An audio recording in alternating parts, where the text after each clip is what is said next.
Hello friends, welcome to Sivakami garden. Friends, நம்ம வந்து இன்றைக்கி கொய்யாக்கா மரத்தில் மண் கலவை கம்மியாக இருக்குதுன்னு சொல்லிட்டு 2-3 வீடியோவில் சொல்லியிருப்போம். 2 செடி வந்து 2 தொட்டியில் இருக்கிற மண் கலவையெல்லாம் பழசெல்லாம் எடுத்துகிட்டு புதுசாக நான் வந்து எருவெல்லாம் சேர்த்து நான் நட்டு வச்சுருக்கிறேன். அதிலிருந்த பழைய மண் கலவை நான் இதிலே போட்டு வச்சுருக்கிறேன். இப்போ பாருங்கள், இது நல்லா இருக்குது. இப்போ அவரைக்காய் செடியும் இன்னும் நிறைய கொடியாக நிறைய வந்துடுச்சு. ஃபுல்லாக மூடிக்கிச்சு, கொடியாக போயிருந்தது. நான் கட் பண்ணி விட்டது மறுபடியும் இது துளுத்து வந்திருக்குது. முருங்கை மரமும் நல்லா இருக்குது. ஆனால் இதில் இருக்கிற மிளகா செடியில் வந்து இன்னும் பூ வரல. நம்ம இங்கே இருக்கிற ஒரு சம்பங்கி செடி பூ வச்சுருந்தது வந்து நம்ம அந்த பெரிய தொட்டியில் மாற்றி வச்சுருக்குறோம்.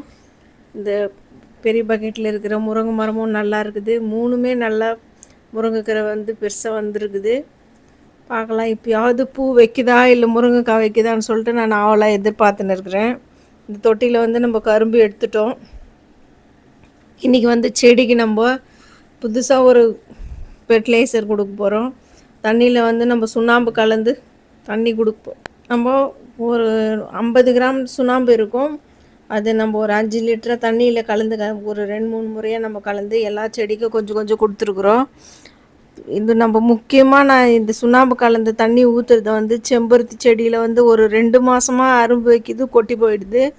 அதில் வெள்ளை பூச்சி கூட இல்லை, ஆனாலும் பூ வச்சு கொட்டி போயிடுது. இதுக்காக நான் கேட்டேன், ஏன் இந்த மாதிரி கொட்டுதுன்னு சொல்லிட்டு பக்கத்தில் இருக்கிற ஒரு சிஸ்டர் சொன்னாங்க, இது வந்து நீங்கள் சுண்ணாம்பு கலந்து தண்ணிக்கு ஊற்றி பாருங்கள், அப்போ சரியாகும்னு. அதனால நான் அதை ஊற்றுறேன். பாருங்கள், நம்ம கட்டிங்ஸில் கட் பண்ணி வச்சுருக்கிற கத்திரிக்காய் செடியும் துளுத்து வந்து 3 செடியும் துளுத்துன்னு இருக்குது. இது நான் ஃபஸ்ட்டு முறை இது மாதிரி நான் வச்சுருக்கிறேன். முன்னாடியெல்லாம் கத்திரிக்காய் செடி வந்து காய்ச்சி முடிஞ்சு போச்சுன்னா அதை எடுத்துகிட்டு வேறு தான் நான் கடையில் வாங்கிட்டு வந்து வைக்குவேன், இல்லைனா விதை போட்டு முளைய வைக்குவேன். இப்போ தான் நான் அந்த கத்திரிக்காய் செடியிலேருந்தே கட் பண்ணி வச்சுருக்கிறேன். இந்த சொரக்காய் செடி பாருங்கள், ஒரு கணுவுலேயும் எவ்வளோ அரும்பு வச்சுருக்குது, பூ வச்சுருக்குதுன்னு சொல்லிட்டு எல்லாத்துலேயுமே காய் வருது. பார்க்கலாம், இப்போ இந்த சுண்ணாம்பு தண்ணி ஊற்றுறதாலையும் அந்த பூ கொட்டாமல் இருக்குதா இல்லை பூ மஞ்சள் கலர் ஆகாமல் இருக்குதான்னு சொல்லிட்டு பார்க்கலாம். அது இன்னும் 2-3 நாள் பொறுத்து தான் தெரியுமா மாற்றம் என்னான்னு சொல்லிட்டு. இது வந்து நம்ம அந்த செடியே ஜாதி மல்லி செடி வந்து பெருசாக தான் ஆகுது, ஆனால் அதுலேயும் இன்னும் பூ வரல. சாமந்தி செடியிலையும் இன்னும் அந்த பூ இன்னும் வரல, அரும்பு வச்சுருக்குது, அது அப்படியே தான் இருக்குது. இந்த டில்லி கனகாம்பரம் செடியிலேருந்து நான் ஒரு தொட்டி வச்சுருந்தேன். 10-12 வருஷமாக நான் ஒரு தொட்டி வச்சுருந்தேன், அது ஒழிஞ்சு போச்சு. இப்போ நம்ம பெரிய தொட்டியில் மாற்றி வச்சுருக்குறோம். பாருங்கள், பெங்களூர் ரோஸ் வந்து சின்னதாக தான் பூ வந்திருக்குது. இதுக்கும் நம்ம வந்து ஒரு ஃபெர்டிலைசர் நம்ம ரெடி பண்ணி கொடுக்கணும். இதுக்கு வந்து கடுகு பவுடர்லாம் ரெடி பண்ணி போடணும் அப்படின்னு சொல்கிறாங்க. நான் எல்லாமே ரெடி பண்ணி தான் வச்சுருக்கிறேன். அதுவும் நம்ம இன்னும் 2 நாள் பொறுத்து கொடுக்கலாம். கனகாம்பரம் பூ இன்னும் நிறைய நல்லா தான் பூக்குது. நாட்டு கனகாம்பரம் எவ்வளோ அழகாக இருக்குதுன்னு சொல்லிட்டு பாருங்கள். நம்ம இது எல்லாமே வரையெல்லாம் கட் பண்ணிட்டோம். கட் பண்ணதுலேருந்து மறுபடியும் நம்மளுக்கு பூ பூக்குது. இது பாருங்கள், டெல்லி இது வந்து சம்பங்கி செடி, நம்ம சின்ன கேன்லேருந்து சம்பங்கி செடியை நான் பெரிய பக்கெட்டில் மாற்றி வச்சுருக்கிறேன். பார்க்கலாம், இப்போ இது எவ்வளோ நிறைய வளருதா, நிறைய பூ வைக்குதா என்னன்னு சொல்லிட்டு.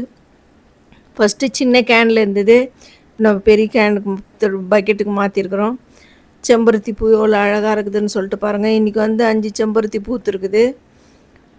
அந்த இன்னொரு மஞ்சள் கலர் செம்பருத்தி வந்து நான் வேறு இடத்துல மாற்றி வச்சுருக்கிறேன். ஏன்னா எல்லாம் ஒரே இடத்துல இருந்தாலும் பூ பூக்காது, பூச்சி ப்ராப்ளம் இருக்கும், பக்கத்தில் வைக்கக்கூடாது அப்படின்னு சொல்கிறாங்க. அதனால் நான் வந்து கொண்டு போயிட்டு அரளி செடி பக்கத்தில் வச்சுருக்கிறேன்.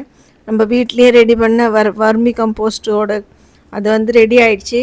அதை நான் வேறு சின்ன டப்பாவுக்கு மாற்றிட்டு அந்த கேன்லேயே நான் அந்த செம்பருத்தி செடியை நான் மொத்தம் எருவெல்லாம் மிக்ஸ் பண்ணி வர்மி கம்போஸ்ட்டு, கோகோபீட்டு, எரு எல்லாத்தையும் கலந்து அந்த செம்பருத்தி செடியை நட்டு நான் அரளி செடி பக்கத்தில் வச்சுருக்கிறத பாருங்கள்.